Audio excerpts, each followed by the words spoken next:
Habari na karibu katika video yetu ya leo. Leo tutaenda kujifunza konsonanti za lugha ya Kiswahili, ambapo nitasoma konsonanti kwa mara ya kwanza na nitarudia mara ya pili, na wewe hapo hapo utarudia nami, kisha nitaonesha mfano wa maneno yanayotokana na konsonanti hizo.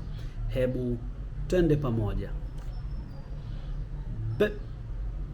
B, baba, bega. Ch, chakula, cheti. D, dada, dawa. Fundi, fahamu. Gari, giza. Habari, haraka. Jambo, jua.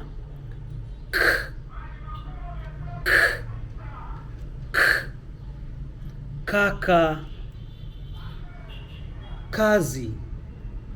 Tunaenda vizuri mpaka hapo? Haya, tunaendelea.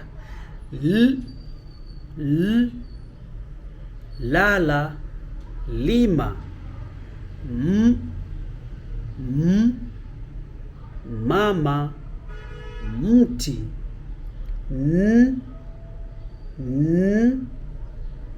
Nanasi, nchi.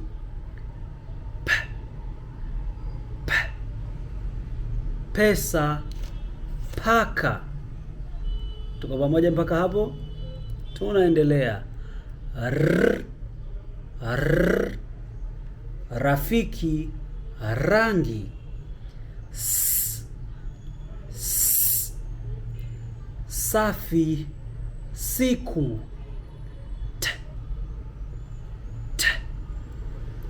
Tatu, tembo.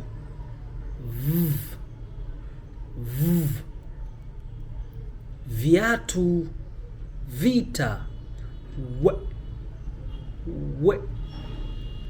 Watu, wimbo.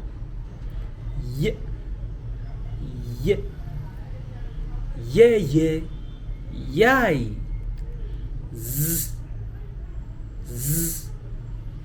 Zuri, zao.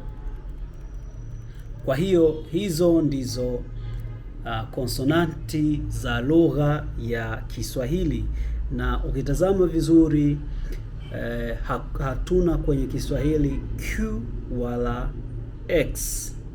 Sawa? Asante sana kwa kufuatilia video hii. Usisahau kusubscribe, kulike, kukomenti, kupenda pia na kushiriki video hii kwa watu wengine, ili sote kwa pamoja tuweze kukijua Kiswahili. Kwaheri.